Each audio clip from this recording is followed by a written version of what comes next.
अस्सलाम वालेकुम। OIC वज़राए ख़ारजा का इजलास बहुत बड़ा इवेंट है। अगर सफ़ारती महाज के ऊपर देखें तो ऐसे इवेंट्स जो हैं वो रुख बदलने के लिए काफ़ी होते हैं, लेकिन मुस्लिम उम्मा के अंदर एक कमज़ोरी है कि ममालिक की तादाद तो बहुत ज़्यादा है, लेकिन जब किसी इशू के ऊपर एक मौक़िफ़ अपनाना हो तो वहाँ कमज़ोर पड़ जाते हैं। किसी को अमेरिका की फ़िक्र खा रही होती है और किसी को यूरोप की याद सता रही होती है। इस्लामोफोबिया के ऊपर Imran Khan rightly credit claim कर सकते हैं कि UN जनरल असम्बली के इजलास में उस तकरीर से लेकर आज तक बेशुमार मौक़े के ऊपर बहुत मौसर अंदाज में इंटरनेशनल सतह के ऊपर इस इशू को उठाया। ख़ास तौर पर नबी पाक सल्लल्लाहु अलैहि वसल्लम की शान के हवाले से जब भी कोई मौका आता था वो बड़े मौसर अंदाज में उस चीज़ को पेश करते रहे।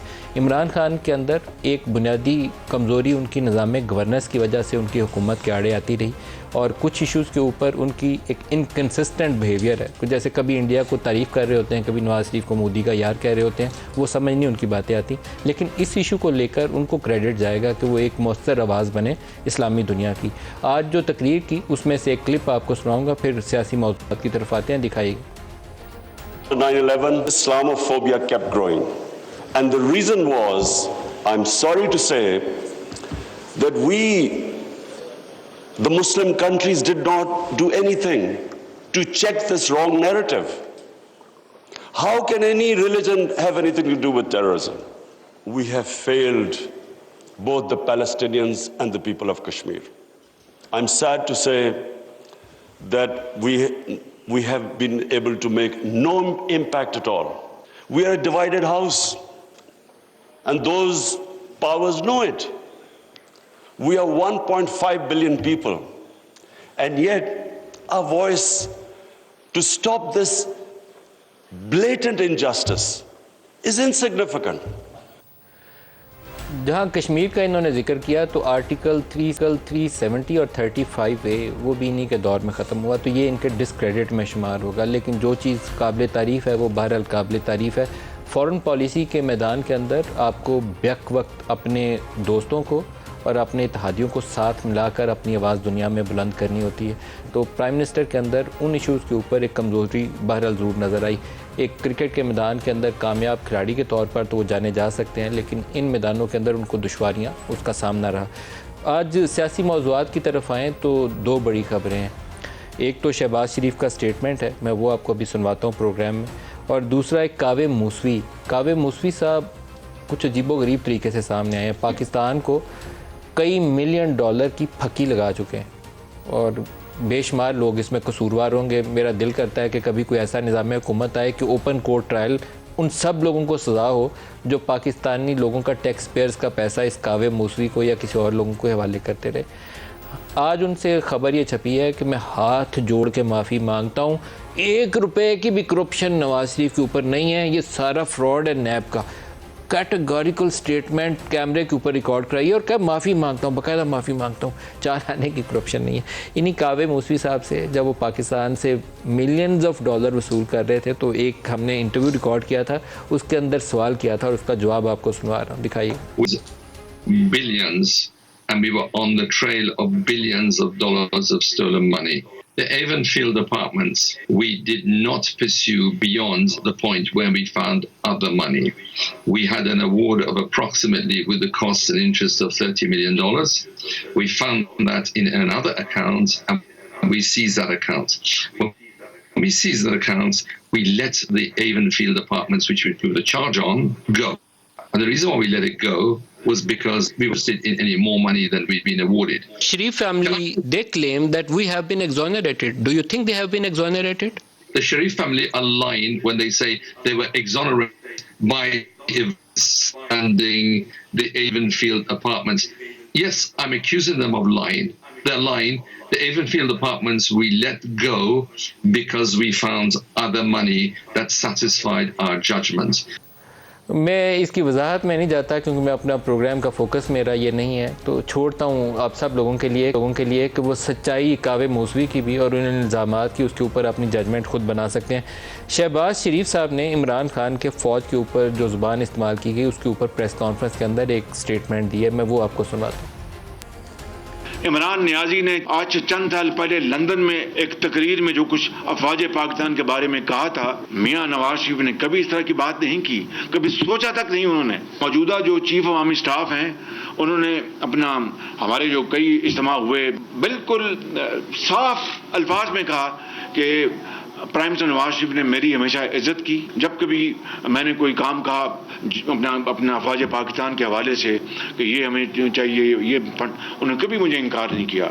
ये मैं उनके अल्फाज जो है मैं उनको कोट कर रहा हूँ। हवाओं का रुख बदलता है तो इस तरह के बयानात सामने आते हैं। शहबाज शरीफ कह रहे हैं कि हमें आर्मी चीफ ने बताया कि नवाज शरीफ साहब ने तो हमेशा हमारी इज़्ज़त की और कभी भी फ़ौज की कोई भी जो ज़रूरत होती थी उसमें कभी मसला नहीं हुआ। हमने कुछ रोज़ पहले शहबाज शरीफ साहब का एक इंटरव्यू किया था, उसके अंदर भी उन्होंने इस चीज़ को बहुत ज़ोर देकर कहा था। बल्कि एक स्टेज के ऊपर उनसे मैंने सवाल किया कि क्या आर्मी चीफ़ की, मौजूदा आर्मी चीफ़ की एक्सटेंशन का मामला आपके सामने आ जाए तो फिर आप क्या करेंगे? तो उन्होंने बिल्कुल वाशगाफ अंदाज में कहा कि ये एक कंसल्टेटिव प्रोसेस होना चाहिए, मुशावरत से फ़ैसला होना चाहिए। और उन्होंने कहा मैं तो हमेशा ब्रिज का किरदार अदा करता रहा हूँ, मेरे सबसे अच्छे तल्लुकात है। सुनिएगा। प्राइम मिनिस्टर के लिए बड़ा इंपॉर्टेंट होता है कि उसके आर्मी चीफ से तल्लुकात कैसे हैं। आर्मी चीफ से, मौजूदा आर्मी चीफ से आपके तल्लुकात कैसे हैं? मेरे तो हर आर्मी चीफ से ताल्लुकात अल्लाह ताला के फजल से हिस्टोरिकली ठीक रहे, बहुत अच्छे रहे। ये बात सही है। नहीं, मैं आपको मैं खुदा लगती बात बता रहा हूँ। That does not mean that I have said yes to everything or they said yes to everything. No, it was a very productive and constructive dialogue, a relationship. मैं बड़े खुलेआम बात करूंगा। I have always played a volunteer role to be a bridge between Islamabad and Pindi during we were in power. Mian Nawaz Sharif leadership में मैं अपना ये role अदा करता ताकि गलतफहमी पैदा ना हो। शहबाज साहब के इस इंटरव्यू के ऊपर बहुत सी सोशल मीडिया के ऊपर मीम्स चल रही हैं और कुछ ने मुझे भी भेजी कि 2 मोटर बाइक्स चल रही हैं और शहबाज साहब ने एक टांग उधर रखी और एक ऊपर लिखा हुआ है कि मैंने हमेशा एक ब्रिज का किरदार अदा किया। बहरहाल ये इनका किरदार था, इनका भी और चौधरी निसार का भी, क्योंकि नवाज शरीफ की आज तक कभी किसी आर्मी चीफ से बनी नहीं और शहबाज शरीफ ने और चौधरी निसार ने आज तक किसी आर्मी चीफ से बिगाड़ी नहीं। जो आज हमारे साथ शुरू हैं उनसे आप करूँ।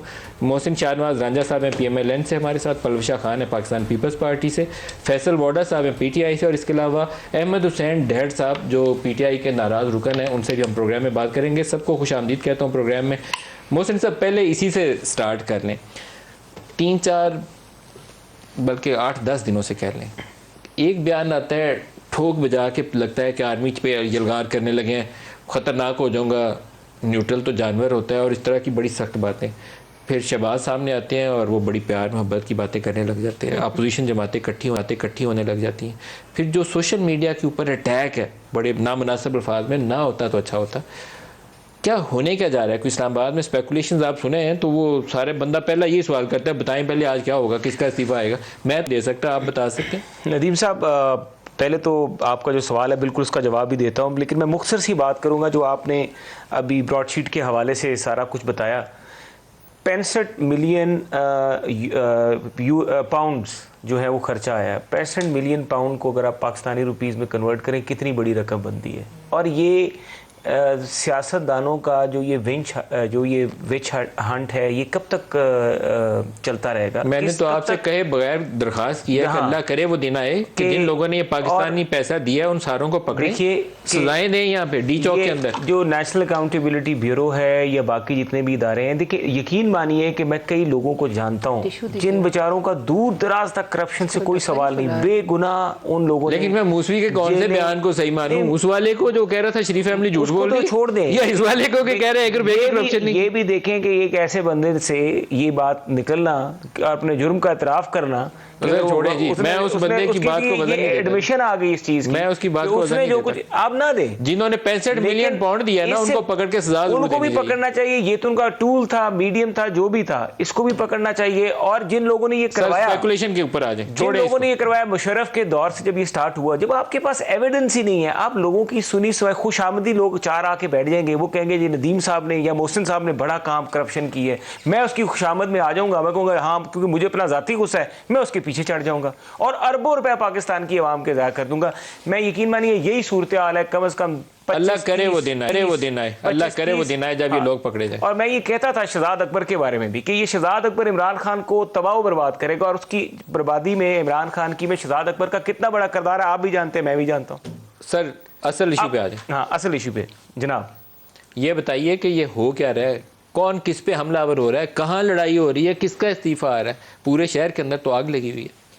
इस्तीफा देखें, ये हमें तो नहीं पता कि इस्तीफा, वैसे तो मेरे ख्याल से हम तो ये कहते हैं कि वज़ीर आज़म का इस्तीफा आ रहा है, हम तो ये तवक्को करते हैं।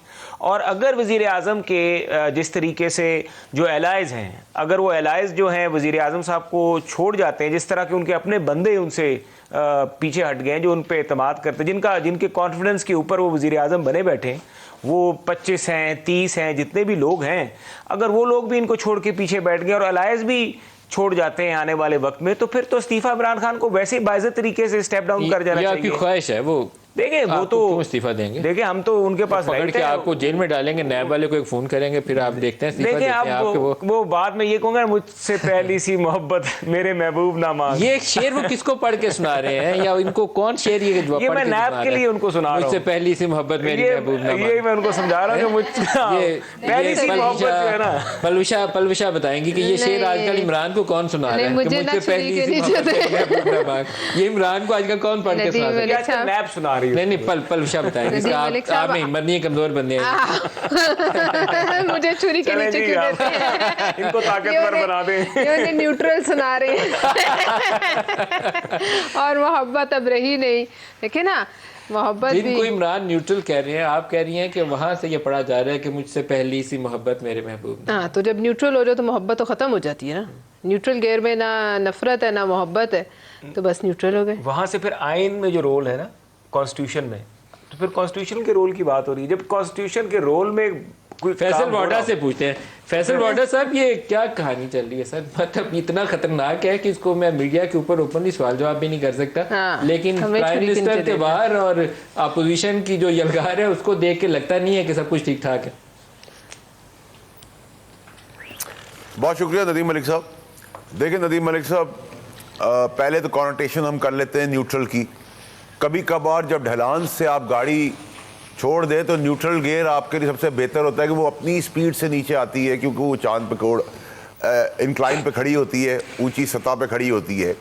अब अगर आप किसी और पैरामीटर में देखना चाहते हैं तो वो इनकी खाम खाली या खुशफहमी है। लेकिन अगर मलिक साहब, अगर आप अपने शॉट के अंदर ये ज़रूर दिखाते कि जो शहबाज शरीफ फिर दुनिया के आगे इतना बड़ा झूठ बोल रहा है, उसके वही भाई नवाज शरीफ की जो मफरूर इश्तिहारी है उसकी वो तकरीर दिखाते हैं जिसमें वो फ़ौज के इदारे के चीफ को किस तरह मुखातिब हो रहा है, उसके DGISI के बारे में किस तरह मुखातिब हो रहा है, उन्हीं की भतीजी मरियम मैं तो नवाज दिखा देता, आपकी हुकूमत ने मेरे ऊपर पाबंदी लगा दी थी, नहीं तो मैं तो लाइव पूरी स्पीच दिखा देता। आप मेरा चैनल बंद कर देते, आपके खौफ से नहीं दिखाया। आप ही ने पाबंदी लगाई थी कि लंदन गए हुए को ना दिखाए। देख मैं तो मलिक साहब, तो जो आदमी का भाई नवाज शरीफ जो मफरूरी और इश्तिहारी में जिला वतन हो और उस मुल्क के अंदर बैठ के एक्सटेंशन मांग रहा हो अपने वीज़े की, और वहाँ से भपकियाँ लगा रहा हो और डायरेक्ट मुखातिब हो रहा हो अपने ही मुल्क के जिसको वज़ीर आज़म बनाया था। तो सर अभी अगर ये आप तो हिस्ट्री में चले जाएंगे तो 1947 में मुझे ले जाएंगे। अभी वाला इशू सॉर्ट आउट होता है ना। अभी वो तो कह दिया, नवाज शरीफ ने कहा था, ये इसमें गलत नहीं है, आप याद करा रहे, सही करा रहे हैं, सिर्फ आपने हमें स्पीच नहीं थी दिखाने दी। अभी का बताएं मुझे, अभी क्या होगा? न्यूट्रल क्या है कि नामनासिब अल्फाज में पुकार रहे हैं, सोशल मीडिया के ऊपर लड़ाई जंग चल रही है। साहब एक नया शेर सुना, एंड रिजल्ट क्या होगा? इनको एक नया शेर सुना, आपने शेर सुना रहा है, इनको एक नया शेर सुना दे। कभी हम भी थे तुमसे आशना, तुम्हें याद हो कि मैं याद हूं। ये इमरान पढ़ के सुना रहे हैं या दूसरी तरफ से पढ़ के सुनाया जा रहा है? ये फैसल वाडा साहब इसकी तशरीह करें ना। अभी वाडा साहब की ऑडियो का इशू आ रहा है। अभी हम क्या सुनाएंगे जी प्रोड्यूसर साहब? ब्रेक ले लें जी, पहले ब्रेक ले लेंगे, उसके बाद और बात करेंगे। हमारे साथ रहिए।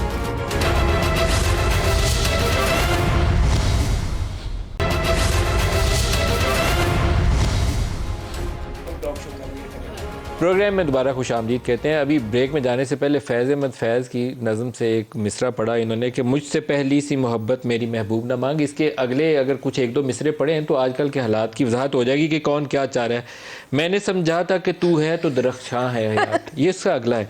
तेरा गम है तो गमे दहर का झगड़ा क्या है, बात ही खत्म हो जाती है जी। तेरी सूरत से है आलम में बहारों को सबा, तेरी आंखों के सिवा दुनिया में रखा क्या है। तू जो मिल जाए तो तकदीर यूं हो जाए, यूं न था मैंने फकत चाहा था यूं हो जाए, और यही यूं नहीं हो रहा। ये फैजल वाडा साहब एक एक मिसरे में जवाब है लेकिन मैं बयान नहीं कर सकता ऑन एयर। अगर इत्तेहादियों ने अगले 2 दिनों में लहदा राहें इख्तियार कर ली तो क्या बनेगा? नदीम मलिक साहब देखिए, खुश फहमी और सोच और वलवले के अंदर तो आप T in the storm cup के ऊपर तो कोई बात नहीं कर सकते। वो हो जाएगा, वो आ जाएगा, एलाइज उधर हो जाएंगे तो फिर ये हो जाएगा। तो जब ये तो फ्यूचर टेंस है, जब फ्यूचर आएगा, जब इस टॉपिक पे बात होगी तब की तब होगी। अभी तक मेरा एनालिसिस, मैं बहुत जूनियर हूँ ना, मुझे ऐसा कुछ होता हुआ नज़र आ रहा है। इमरान खान साहब को यहीं मौजूद नज़र आएंगे, यही असम्बलियाँ चल रही होंगी। एक फेस सेविंग के साथ एग्जिट देने के रास्ते की डिस्कशन ज़रूर चल रही है, ना तसादुम होगा। फेस सेविंग के साथ एग्जिट किसको देने की बात हो रही है? मैंने आपके फेस सेविंग के साथ किसको एग्जिट देने की बात हो रही है? अपोजिशन को एग्जिट देने की क्या जरूरत है? वो तो वैसे ही अपोजिशन है, उसको तो आप और ह्यूमिलिएट करें, डिफीट करें उसे। जो नहीं जो आप वो प्याली में तूफान ला रहे हैं, उनको हमने फेस सेविंग को सब तक देनी है कि अवाम के अंदर वो खड़े होने के लायक रह जाएं और उनको इस वो फेस सेविंग क्या होगी? आसानी दे दें।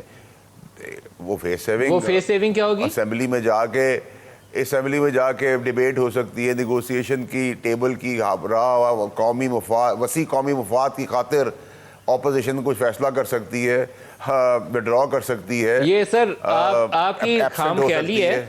10 इनके अरकान असेंबली सिंध हाउस में थे और उनके नामों की फहरिस्त भी मैं कोशिश करता हूँ अभी चला दूँ। एक इनके रुकन है अहमद हुसैन डहड़, और ये पहले से राहें लैदा करके खड़े हैं और कल उनके ऊपर खबर चलाई गई कि वापस आ गए हैं। तो मैंने उनसे रब्ता किया कि शायद वापस आ गए हैं तो वापसी का अमल शुरू हो गया हो। तो अहमद हुसैन डैड की ज़ुबानी सुन लें कि वो क्या कहते हैं। हमारे साथ शामिल हो रहे हैं अहमद हुसैन डैड साहब। बहुत शुक्रिया आपका प्रोग्राम में शामिल होने के लिए। ये फरमाइए कि आपके हवाले से पहले तो ये आया कि आप बहुत खफा हैं, नाराज़ हैं, कुछ नाराज़गी की वजूहात बता दें। बिस्मिल्लाहिर्रहमानिर्रहीम, या का नाबुद व या का नस्तईन। मेरी स्टोरी सर 3 साल से शुरू होती है। मैंने 3 साल में सबसे पहले इस्तीफ़ा दिया था साउथ पंजाब के इशू के ऊपर। उसके बाद करप्शन के ऊपर मेरी काफ़ी टसल चली वहाँ के मिनिस्टर्स से, और फिर वहाँ पे मुल्तान में साउथ पंजाब में जो प्रॉब्लम्स थे उसके लिए 3 महीने पहले से मैंने कुछ 3-4 मुतालबे रखे थे, जिनमें एक था कि साउथ पंजाब सेक्रेटेरिएट में इख्तियारात नहीं दिए गए थे। दूसरा ये था कि पुलिस के लॉलेसनेस के कुछ मसाइल थे, उसके बारे में था।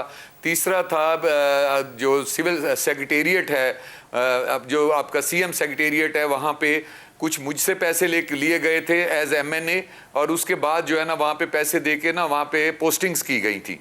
तो ये एक चौथी और जो अहम तरीन मेरी डिमांड थी वो ये थी कि दाल, चीनी, घी, आटा, 4 चीज़ों पे सब्सिडी दी जाए और इसको पुराने रेट्स पर 2018 के रेट्स पे लाया जाए, क्योंकि एहसास प्रोग्राम में जो सर्वे हो रहा है तो वो लोग जहाँ पे सर्वे करते हैं वो लोगों से पैसे लेते हैं, तो उनको तनख्वाहें नहीं मिलती, तो वो पैसे आपके ज़्यादा इश्यूज जो हैं अहमद साहब, आपके ज़्यादा मसाइल बुज़दार साहब की वजह से हैं या ज़्यादा मसाइल आपको मरकज़ी हुकूमत से? ज़्यादा नाराज़ी किससे? सर एक्चुअली मसला ये है कि पॉलिसीज़ का मसला है। देखें हमने ख्वाब ये देखा था, देखें शक्ल देख के वोट नहीं दिए थे, हमने ये देखा था कि ये ख्वाब जो देखे थे हम डिलीवर करेंगे मासिस को। यहाँ डिलीवरी नहीं की गई, बल्कि मिनिस्टर्स भी उनको बनाया गया जो अपोजिशन को गालियाँ देते थे, और जो ज़्यादा गालियाँ देते उनको ज़्यादा मिनिस्ट्रियाँ मिली। यहाँ पे डिलीवरी पे तवज्जो नहीं दी गई और सिर्फ आपस में लड़ाइयों पे ही तवज्जो दी गई। इसी से हमें इख्तलाफ था, और हम यही कहते हैं कि अगर हम डिलीवर न करें कल को लोगों को हम फेस कैसे करेंगे। तो आपका इख्तलाफ वो बरकरार है अभी, या वापसी आपने इख्तलाफात ख़त्म कर लिए हैं? क्योंकि 2 खबरें ये थी, पहली तो ये थी कि आप नाराज़ हैं, फिर खबर है नाराज़ी ख़त्म हो गई, वापस आ गए। नहीं, एक्चुअली ऐसा हुआ नहीं है। कल इंटरव्यू किया था मुझे एक यहाँ के एक टीवी चैनल ने, तो मेरी जो बात थी उसको मिस इंटरप्रेट उन्होंने किया है। मैं आज भी अपने मुतालबात पे कायम हूँ, बल्कि मुझे दुख ये था कि मैंने पार्टी नहीं छोड़ी थी, मैं सिंध हाउस नहीं गया था। मैंने तो 3 महीने से मुतालबात किए थे। मैंने कहा मैं असम्बली ही नहीं जाऊंगा अगर मेरे मुतालबात नहीं माने गए। तो इंस्टेड ऑफ के मुझसे रब्ता करते, मुझे मनाते, इन्होंने क्या किया जी, मुझे भी उनके साथ मिला के मुझे शो कॉज नोटिस दे दिए, मेरे घर पे हमले करवा दिए और मेरे ऊपर पैसों के इल्ज़ामात लगा दिए। मुझे दुख इस बात का हुआ कि मैं उसी पे अभी इतना अनकंफर्टेबल था कि आज ये एक चैनल ने मिल के और उधर से शहबाज गिल साहब उनके साथ मिले हुए थे, तो उन्होंने मेरे एक बयान को तोड़ मड़ोड़ के ना एक ऐसे लफ्ज़ जोड़ दिए हैं जो एक्चुअली मैंने कहे भी नहीं है, जो हुए भी नहीं है।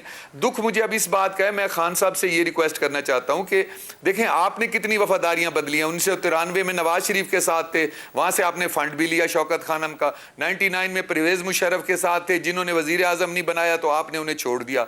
2002 में आप फजलुर रहमान साहब के साथ थे, उनको भी आपने वोट दिया उस वक्त प्रेसिडेंट का। 2008 में काजी हुसैन अहमद साहब के साथ थे, 2013 में जमात इस्लामी के साथ, 14 में ताहिरुल कादरी जो आपके सियासी कज़न थे उनके साथ थे, 15 में MQM के साथ इलाक किया, 16 में आपने जमात इस्लामी के साथ, 18 में जमात इस्लामी और नून लीग, और 18 में आप चेयरमैन सेनेट पे पीपल्स पार्टी। मतलब आपने कितनी जगह चेंज की हैं। और उसके बाद देखें, आज से कोई 1 महीना पहले इन्होंने 6 MPAs जिन पे शरकपुरी साहब वगैरह जो थे उनको नून लीग से इन्होंने अपनी तरफ मिलाया। तो कितनी लंबी दास्तान है आपकी दूसरे लोगों के साथ वफादारियां बदलने की। मैं तो पार्टी में खड़ा हूं, मैंने सिर्फ मुतालबात किए हैं, मुझे शो कॉज नोटिस दे दिया गया है। और जिस मेरे दिन साथ वोट डाला जाएगा अदम एतमाद का, अहमद साहब, जिस दिन अदम एतमाद का वोट डाला जाएगा उस दिन असेंबली आएंगे कि नहीं आएंगे? देखें, मैं डिसाइड उसी वक्त करूंगा, क्योंकि मुझे इनसे आज जो OIC हुई है उसके बारे में भी मुझे बड़ा दुख है। शाह महमूद साहब ने बयान दिया कि OIC पे भारत जो है वो सैबोटाज कर रहा है। वजीर आजम साहब ने कल बयान दिया कि हमारी इंडिया की फॉरेन पॉलिसी जो है वो सबसे अच्छी है और उसकी बड़ी वो तारीफ कर रहे थे।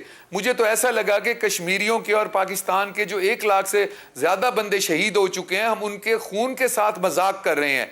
तो इस किस्म की बातें ये क्यों करते हैं? एक आप इंटरनेशनली देखें, आपने कहा हम इंटरनेशनली आपको बड़ा हमने ऊपर ले गए हैं, FATF से आज तक नहीं निकाल सके, IMF ने हमें वैसे किनारे पे कर दिया है।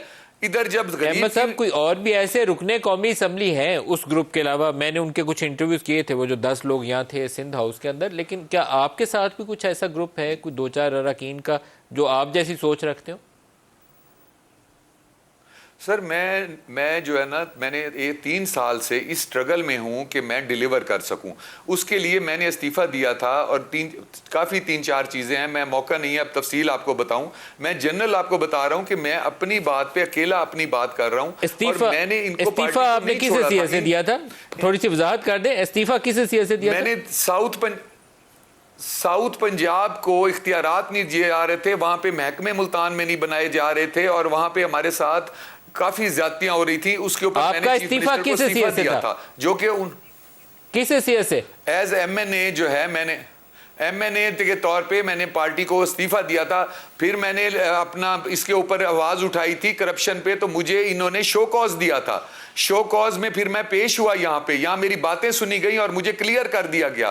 फिर जो मिनिस्टर्स वहां पे मेरे साथ सारा कुछ ये कर रहे थे उनको बुलाया गया, वो आई नहीं।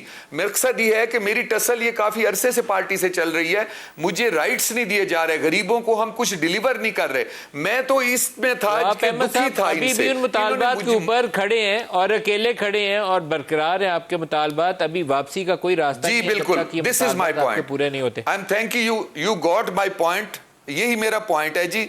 और मुझे दुख इसी बात का है कि ये देखें, जब ये खुद इन्होंने 6 बंदे मिलाए तो ये उस पर तो कोई मसला नहीं, यानी कि इनका कुत्ता हमारा कुत्ता टॉमी, यानी कि खुद आप बंदे मिला रहे हैं। हमने ये तो नहीं कहा शरकपुरी साहब और उनको आपने पैसे दिए हैं, हमारे ऊपर ये पैसों के इल्जाम लगा रहे हैं। मैं चैलेंज करता हूं प्राइम मिनिस्टर को कि जो उन्होंने इल्जाम लगाए वो साबित करके दिखाएं, नहीं तो मुझे कानूनी कार्रवाई करने का भी मुझे एक मैं हक महफूज रखता हूं। और जी, ये डेढ़ साहब थे, के अलावा जो लोग उस दिन 10 सिंध हाउस में थे 10 लोग, उसमें राजा रियाज, नवाब शेर वसीर, रियाज मजारी, राना कासिम नून, अहमद हसन डैड, ये अहमद हसन डैड यही हैं जिनका अभी हमने इंटरव्यू किया है, ये वहाँ नहीं थे। वजीहा कमर, बासित बुखारी, रमेश कुमार, नुज़रत पठान और नूर आलम खान। और नूर आलम खान पहले ही पब्लिकली इस हुकूमत के ऊपर खुली तनकीद करते हैं। तो असल फिर कहानी यहाँ पे पहुँचती है पलविशा कि जब तक इत्तेहादियों का फैसला सामने नहीं आता कहानी नहीं मुकती, और वो फैसले के लिए 2 दिन और हैं, इससे ज़्यादा तो टाइम है ही नहीं। देखिए अब इतनी शेर व शायरी हो रही है तो परवीन शाकिर का एक शेर, दुश्मनों के साथ मेरे दोस्त भी आज़ाद हैं, देखना है खींचता है मुझ पे पहला तीर कौन। तो अब 2 दिन में ये फैसला होगा कि पहला तीर कौन खींचता। काफ, MQM या बाप। बाकी देखिए जो नक्शा है, जैसे हमने नक्शा बना के कश्मीर को शामिल कर लिया था, ऐसा नक्शा तो तैयार है, नक्शा जो अगली हुकूमत का अगले चंद दिनों का है, पॉलिटिकल मैप तैयार है, वो सामने है। अब उस पे अमल जो है वो बाकी है, उसके लिए 2-3 दिन है। जो पहला तीर खींचेगा उसके साथ बाकी सारे भी गिर जाएंगे। राजा साहब ये चलेगी कैसे, ये पहले ये नहीं समझ आई, ये जो कुछ आप करने की कोशिश कर रहे हैं समझ नहीं अभी तक हमें आ रही। पहले हमने 7-8 साल लगाए, कौम को बताया कि आप चोर डाकू हैं। अब चोर डाकू के गले में हाथ डालना आसान नहीं होता, बड़ा मुश्किल हो जाता है। देखिए इन चोर डाकू, जिनको चोर डाकू वो कहता है, उन्होंने डिलीवर किया पाकिस्तान की आवाम को। आज भी आप पोल्स निकाल के देख लें, नवाज शरीफ साहब जो हैं मकबूल तरीन लीडर हैं, मुस्लिम लीग नून जो है परफॉर्मेंस के हवाले से, कारकर्दगी के हवाले से एक बेहतरीन जमात है। और जो हमने 2018 के इलेक्शन में साबित किया कि जिस तरीके का इंतखाब हुआ, जिस प्रोसेस में से हम गुजरे, वो इलेक्शन तो नहीं था, वो तो सीधा सीधा जहाद था। उसके बावजूद भी मुस्लिम लीग नून के लोगों पे अवाम ने इत्तेमाद किया और इंतहा का इत्तेमाद किया। वो उसकी जो बुनियाद थी वो कारकर्दगी थी। लोग आज भी ये यकीन रखते हैं कि हम डिलीवर करेंगे, और ये हमें यकीन है कि मामलात बहुत बिगड़े हुए हैं। नदीम साहब, मैं यहाँ पे खुल के बात करूँगा कि जितना ये गलत और सारा मामला मईशत का, बाकी गवर्नेंस के इश्यूज़ हैं, जो भी इश्यूज़ हैं ओवरऑल, चाहे वो हमारी फॉरेन डिप्लोमेसी है, चाहे हमारे वो फॉरेन रिलेशंस है, आज 181.73 पे क्लोज हुआ है, तो टीवी पे दिखाएगा ये हम एक्सपेक्ट कर कितना रहे बड़ा क्राइसिस है। 30 जून को अंदाजा करें रुपया कहाँ होगा। और ये मैं कोई हुकूमत संभाल ही नहीं सकती। आप आके मार खाएंगे, लोगों से पत्थर खाएंगे, आपको क्या शौक है? वो आना चाह रहे हैं कि हमें अब बेसिकली हमें लोगों को ये समझाना होगा, बल्कि आपके इस टॉक शो की वसादत से मैं भी लोगों को ये समझा रहा हूं, अपने सुनने वालों को, कि ये फौरी तौर पे ठीक, जो उन लोगों को भी पता है कि ये जो बिगड़ा हुआ सर, आपको क्या शौक है पत्थर खाने का? देखिए ये जिस तरफ रुपया बढ़ रहा है, मैं ऑन एयर बोलना नहीं चाहता कि 30 जून पे कहां होगा। मैं भी नहीं बोलना चाहता, 181.73 क्लोजिंग है ऑफिशियल। मैं भी नहीं बोलना चाहता, मैंने भी वो सारी पत्थर पड़ने हैं सर, पत्थर। लेकिन क्यों आना चाह रहे हैं? देखिए ये आपका बहुत अहम, लेकिन देखे ना, अब अगर मुश्किल वक्त में हम अपने मुल्क को छोड़ दें पत्थरों के डर से, और हम अगर डिलीवर कर सकते हैं और एक सही सिमत में पाकिस्तान को लेके जा सकते हैं, तो फिर ये बेवफाई नहीं है। हमें भी पता है कि इसकी कीमत हमें क्या अदा करनी पड़ेगी अपने मैंडेट की शक्ल में, हमें अंदाज़ा है इस चीज़ का।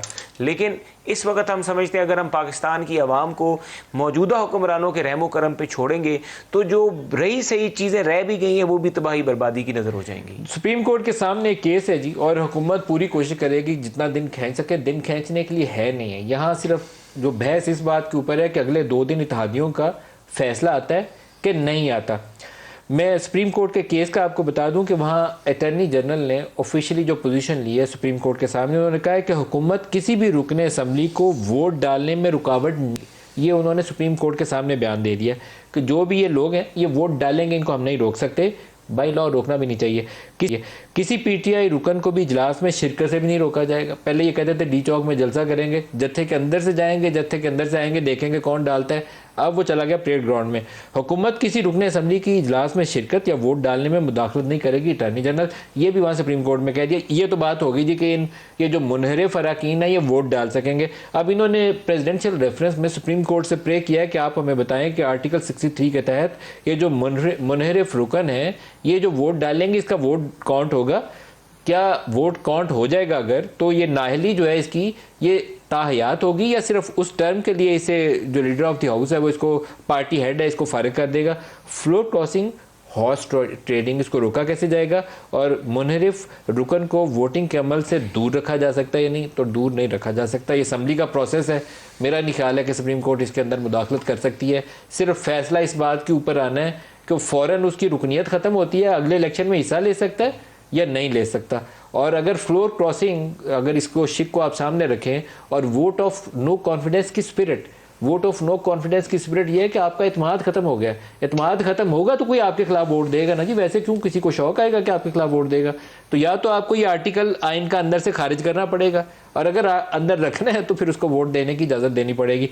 दो इत्तेहादी जिनका बड़ा क्रूशियल डिसीजन है, काफ और MQM, में बाप काफ़ी हद तक अपनी पोजीशन पहले वाजे कर चुकी है। आपको MQM सुनवाता हूँ क्या कह रही है। MQM की ज़ुबानी सुनिए ताकि इसकी समझना आसान हो जाए। दिखाइएगा जी इसका जवाब। फैसल वाडा साहब, अगर आपने खालिद मकबूल सिद्दीकी और तारिक बशीर चीमा की बात सुनी हो तो वो कहते हैं कि PTI की हुकूमत बच सकती है, इमरान खान का बचना मुश्किल है। ये आपके दो इत्तेहादी जमातें हैं जिसके सर के ऊपर आपकी अक्सरियत कायम है। देखिए, उन्होंने बड़े नफीस लोग हैं और नफीस तरीके से उन्होंने इस बात को हैंडल किया है। इसको तो मैं यहीं तक रखूँगा, नंबर एक। नंबर दो ये कि देखिए नदीम मलिक साहब, जब घर की बात, जैसे पार्टी है, पार्टी एक घर है, घर की बात जब सड़क पे आ जाती है ना तो वो सड़क की चीज़ हो जाती है। और जिस इंसान का रेट बाजार की मंडी में लगता हो उसको कौम बहुत सर पहले इसका जवाब दे दें, फिर वो बाजार का रेट की बात बाद में आते हैं। इत्तेहादियों ने जो राय दी है वो इत्तेहादी राय ये दे रहे हैं कि पार्टी के अंदर से किसी और को लगा दें तो फिर PTI की हुकूमत बच सकती है, लेकिन वो कहते हैं कि इमरान खान का वज़ीर-ए-आज़म रहना मुश्किल है। इसका जवाब देंगे आप? नदीम मलिक साहब, तहरीक इंसाफ ही इमरान खान है और इमरान खान ही तहरीक इंसाफ है। और मैं एक छोटा सा कोट पढ़ दूँ तो आपको शायद समझ में आ जाए। समझ के समझ को समझो, समझ के समझना भी एक समझ है। जो समझ के ना समझे वो मेरी समझ में ना समझ है। तो ना समझी जो कर रही है ऑपोजिशन, वो छोड़ दे उस चीज़ को और समझ ले कि कुछ नहीं होना। अल्लाह ताला की ज़ात तो कर सकती है, बाकी कुछ नहीं होने वाला। अब इससे ज़्यादा मैं आपको कितना क्लैरिटी से बता सकूं, आपको पहले बता चुका हूं, आपके रिकॉर्ड का हिस्सा बता चुका हूं। मैं वही कह रहा हूं, अल्लाह की ज़ात तो कर सकती है, लेकिन यहां अगर ये ऑपोजिशन ने, जिनमें सारे चोर डाकू एक जगह बैठ गए हैं, जिसका भाई नवाज शरीफ गालियां देता है फौज को और वो कहता है कि फौज के अफसरान, आर्मी चीफ उनके भाई की तारीफ कर रहे हैं, इससे ज़्यादा मुनाफिक, झूठा, बेईमान, मक्कार, अय्यार इंसान क्या हो सकता है? शहबाज शरीफ ने जो बात की उसके बाद तो आपके पास भी वो सारे शवाहिद और रिकॉर्ड्स हैं, ऑडियोज हैं, जिसमें Nawaz Sharif बरमरा chief of army staff को, DGISI को, उससे पहले भी अभी इस मोबाइल में भी है। आपकी हुकूमत ने उस वक्त भी मैंने कहा था पाबंदियां मत लगाएं, आप पाबंदियां ना लगाते तो आप वो क्लिप चल रहे होते टीवी चैनल पे, आपकी हुकूमत ने पाबंदियां लगाई थी। मैं ब्रेक ले लूं, ब्रेक से वापसी पे और इसमें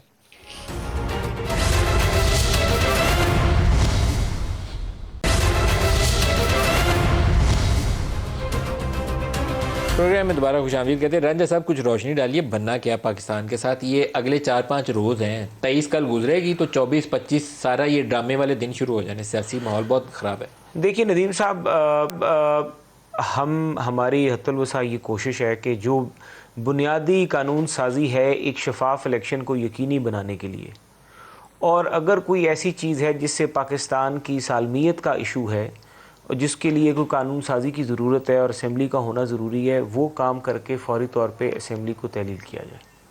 क्योंकि एक नया मैंडेट लेकर आके एक नई टर्म के साथ काम करना बहुत आसान होगा। ये मतलब मेरी एक ख्वाहिश है। तो इसका एक बेटर ऑप्शन तो ये भी हो सकती है कि इमरान खान के अगर इत्तेहादी टूट जाएं तो आप उसके साथ बैठ के असम्बली डिसॉल्व कराएं और नए इंतखाबात पे चलें, केयरटेकर सेटअप बना। बिल्कुल, देखें हम तो ये चाहेंगे कि जब हमने अगर कानून साजी बुनियादी करनी है शफाफ इलेक्शन को यकीनी बनाने के लिए, जिसमें हर किस्म के लोगों को नो कॉन्फिडेंस मोशन के बाद प्राइम मिनिस्टर असम्बली डिसॉल्व नहीं कर सकते। नहीं वो नहीं हो सकता, लेकिन इस्तीफा दे सकते हैं। अगर इत्तेहादी टूट जाए, मेजॉरिटी खत्म हो जाए तो वो ऑप्शन एक्सरसाइज कर सकते हैं। जी वो इस्तीफा दे सकते हैं। इत्तेहादी टूट जाए उस पर कोई ममानियत नहीं है, वो स्टेप डाउन कर सकते हैं। ठीक है, वो खुद से स्टेप डाउन कर सकते हैं। क्या ये पॉसिबल है पलविशा कि ये बैठ के आपस में नए इलेक्शंस की बात हो जाए इसी सिनारियो? अगर तो वाडा साहब की बात पे यकीन किया जाए तो ऐसा कुछ होने नहीं जा रहा, लेकिन वो साथ ही कहते हैं कि अल्लाह ना चाहे तो जो है वो तो होता तो ही है। लेकिन क्या पता अल्लाह ने ये चाहा हो कि जिनके हाथ, जिनको चोर और डाकू कहते थे, उन्हीं के हाथ से इनका धड़न तख्ता हो जाए। आखिर सोमनाथ के मंदिर में जो बुत है वो कहते हैं कि हवा में उड़ा करता था, सदियों से कायम था, बड़ी ज़ोर शोर से पूजा होती थी, लेकिन फिर वो एक ही महमूद गजनवी के हथौड़े की मार था। लेकिन अब महमूद गजनवी है कौन? ये सवाल तो ये आप कुर्बानी से पहले मेरी कौन? हाँ, कुर्बानी से पहले मेरी कुर्बानी आप देना चाह रहे हैं। छोटी से पहले कुर्बानी मांग रही हैं आप। मेरी कुर्बानी छुरी के नीचे कौन? ये तो आप देखें ना, ये तो वो जो हथौड़ा है इसको काफ़ी लोगों ने पकड़ा हुआ है। अच्छा, बकौल शेख इसमें रशीद 86 के वो लोग हैं। कहते थे ईद से पहले कुर्बानी होगी, लेकिन ये तो परवीन छोटी शाह ईद की से। जो कुर्बानी है ये छोटी ईद से पहले हो जानी है। तो 31 मार्च से पहले होनी है। 31 मार्च से पहले हो जानी है। क्लोजिंग रिमार्क्स वाडा साहब, किसकी कुर्बानी हो रही है सर? जैसे शर्मिंदा पीडीएम अपने दिसंबर में 3 साल से आ रही थी वैसी ही होगी, आप देख लीजिएगा इंशाल्लाह अल्लाह के हुक्म से। किसी की कुर्बानी नहीं हो रही, अगर सबके अल्लाह का और हुक्म ही ना हुआ सबका फिर। शदका हो सकता है। बड़े जान सर वो शेख साहब एक आपके धरने के दिनों में बोला करते थे कि बंदा एक और कब्रें दो है। माजरत चाहता हूँ, इसकी वजाहत ही कर सकूंगा ऑन एयर। नियाम एक तलवारें दो। ये हालात वही है, तो शेख साहब का जुमला इस्तेमाल करते हैं और उसी पे प्रोग्राम खत्म करते हैं। आज के लिए दीजिए, अल्लाह हाफिज।